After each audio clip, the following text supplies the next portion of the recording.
Hello दोस्तों, मैं रोहित गर्ग। ज्ञान वेदिका में आपका एक बार फिर से बहुत बहुत स्वागत है। तो कैसे हो? ये वीडियो उनके लिए स्पेशल बना रहा हूं जो सब इंस्पेक्टर का एग्जाम दे के आए हैं, राजस्थान सब इंस्पेक्टर का। बड़े मन में उनके वो द्वंद लगा हुआ है ना, कि क्या होगा, फिजिकल कोड होगा कि नहीं होगा, हमारे मार्क्स इतने बन रहे हैं, नॉर्मलाइजेशन में क्या होगा। ठीक है, तो अपने इसके ऊपर बात करते हैं। मैं उम्मीद करता हूं कि जितने भी बच्चे हैं पेपर दे के आए हैं, एसआई का पेपर दे के आए हैं, या उन्होंने अपने स्तर पे तैयारी की, तो तैयारी का रोल तो उसमें है ही। जिसकी तैयारी बहुत बढ़िया थी वो बंदा तो सिलेक्ट होगा, और जिसकी तैयारी नहीं थी वो क्या करे? तो सबसे पहले भाई, निराश नहीं होना है। अगर आप ये सोचोगे कि ये लास्ट एग्जाम था, अब मेरा क्या होगा, तो ऐसा कुछ भी नहीं है। सबसे पहली अपॉर्चुनिटी आपको मैं बता देता हूं कि जो एसआई 2021 का एग्जाम दिया था जिन्होंने भी, वो सारे कैंडिडेट के लिए अभी भी सेफ कॉर्नर है, क्योंकि उस जितने भी बच्चों ने पेपर दिया वो सब वापस पेपर देंगे। सारों का एग्जाम वापस लिया जाएगा 2021 वाली भर्ती वाला। ठीक है, सुप्रीम कोर्ट उसके लिए वो जो है अपने डिसीजन, कुछ इस तरह की बातें भी चल रही हैं कि वो एग्जाम री एग्जाम होगा। तो आप बिल्कुल भी निराश ना हो, अपनी तैयारी को कंटिन्यू कीजिए, और जो आप एग्जाम अभी दे के आए हैं वो आपके लिए एक मॉडल पेपर हो सकता है। आपको आइडिया लग गया होगा कि आरपीसी किस तरह से क्वेश्चन पूछती है, और हमें किस तरह की तैयारी, या जो हमारे तैयारी में कमी थी उसको कैसे सुधारना है। दूसरी बात, आपने एग्जाम दिया है, आपको ये आइडिया लगा होगा कि जो साइंस से रिलेटेड क्वेश्चन थे और जो इकोनॉमिक्स से रिलेटेड जो क्वेश्चन थे, थोड़े से एनालिटिकल क्वेश्चंस थे, तो उसको ज्यादा कमांड करने की जरूरत है।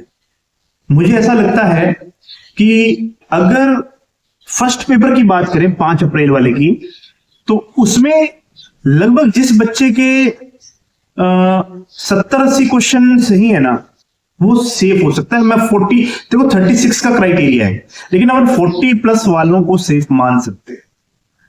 अगर किसी के 70-80 नंबर बन रहे हैं फर्स्ट पेपर में, तो निश्चिंत हो सकता है।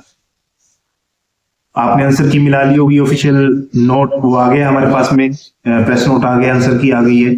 और वैसे भी आज एक बात और है, अगर आपके पास में आपको ऐसा लगता है कि कोई क्वेश्चन जो है उसका आंसर सही नहीं है और आपके पास में ऑथेंटिक सोर्स हैं, तो आज लास्ट तारीख है। आप रात 12 बजे तक अपनी जो भी आपत्ति है, ऑब्जेक्शन है, उसको विद प्रूफ अपलोड कर देना। 100 रुपए लगेंगे आपके एक आपत्ति के। तो आज रात को 12 बजे तक आप ये काम करेंगे, पहली तो बात ये।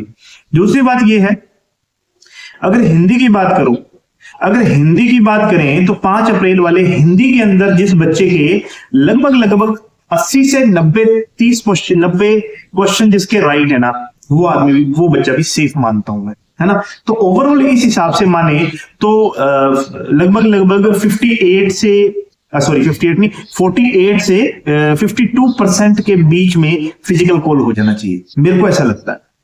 अब रही बात नॉर्मलाइजेशन की, तो 5 अप्रैल और 6 अप्रैल अगर दोनों पेपर्स में या दोनों डेट्स के जो एग्जाम हुए इनमें अपन कंपैरिजन करें, तो 6 अप्रैल वाला जो पेपर था ना, वो थोड़ा सा हार्ड था, एनालिटिकल पेपर ज्यादा था वो।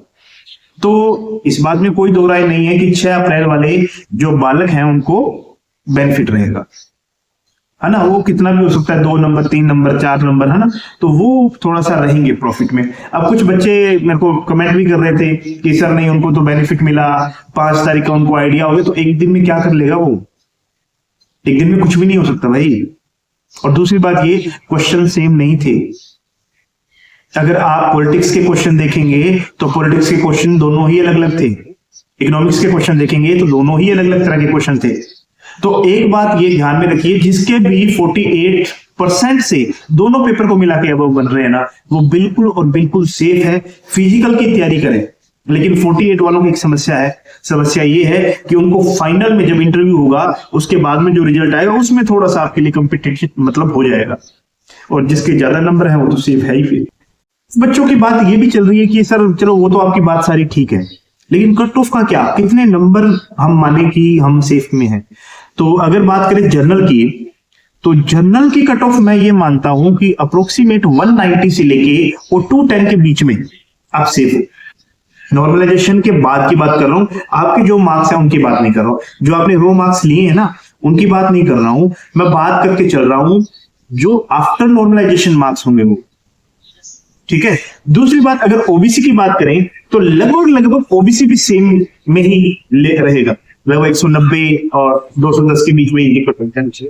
एमबीसी की बात करें तो एमबीसी की 180 से लेके 200 के बीच में, ईडब्ल्यूएस भी 180 से लेके 200 के बीच में। एसटीएससी की बात करें तो लगभग लगभग 5 नंबर नीचे कर लो, लगभग 170 से, मान लिया 170 से लेके और 180 185 के अराउंड वो खेल जाएगा। इसी तरह से एसटी की भी लगभग सेम रहेगी। तो बात यह है कि जिस भी बालक के मार्क्स अगर 230 बन रहे हैं तो मेरे को ऐसा लगता है कि फाइनल खेल जाएगा वो। फाइनल समझ रहे हो, इंटरव्यू पास हो जाएगा अगर उसके इंटरव्यू के अंदर अच्छे नंबर मान लो बनते हैं। ठीक है। अब जैसे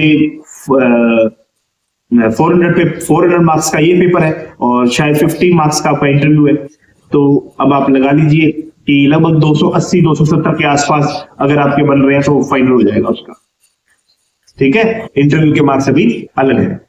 तो ऐसी और जानकारी के लिए अगर आप चाहते हैं कि मैं आपको नई से नई अपडेट एसआई के रिलेशन में देता रहूं, तो आपका एक ही काम है कि इस चैनल को सब्सक्राइब करो, लाइक करो, शेयर करो और ज्यादा से ज्यादा अपने दोस्तों में इसको बताओ, इस चैनल के बारे में बताओ कि मैं जो भी यहां सूचना या जो भी इंफॉर्मेशन दूंगा ऑथेंटिक सोर्स से दूंगा और अनुमान से दूंगा। तो दोस्तों, आपके लिए एक छोटा सा मैसेज है और मैसेज ये है कि आपके सहयोग की जरूरत है, क्योंकि ये जो चैनल है वो मैंने आप ही के लिए बनाया है और आप इसे सब्सक्राइब करें, लाइक करें और शेयर करें ताकि मैं नई से नई जानकारी आपके लिए लेके आ सकूं। और ये होगा तब जब आप इसे सब्सक्राइब करेंगे और लाइक करेंगे।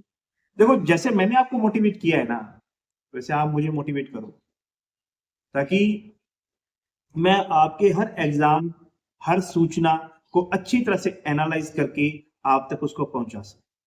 तो बने रहिए रोहित गर्ग के साथ में, ज्ञान वेदिका एजू हब। धन्यवाद। जय हिंद, जय भारत। ठीक है। अब जैसे 400 मार्क्स का ये पेपर है और शायद 50 मार्क्स का आपका इंटरव्यू है, तो अब आप लगा लीजिए कि लगभग 280 270 के आसपास अगर आपके बन रहे हैं तो फाइनल हो जाएगा उसका। ठीक है। इंटरव्यू के मार्क्स अभी अलग है। तो ऐसी और जानकारी के लिए अगर आप चाहते हैं कि मैं आपको नई से नई अपडेट एसआई के रिलेशन में देता रहूं, तो आपका एक ही काम है कि इस चैनल को सब्सक्राइब करो, लाइक करो, शेयर करो और ज्यादा से ज्यादा अपने दोस्तों में इसको बताओ, इस चैनल के बारे में बताओ कि मैं जो भी यहां सूचना या जो भी इंफॉर्मेशन दूंगा ऑथेंटिक सोर्स से दूंगा।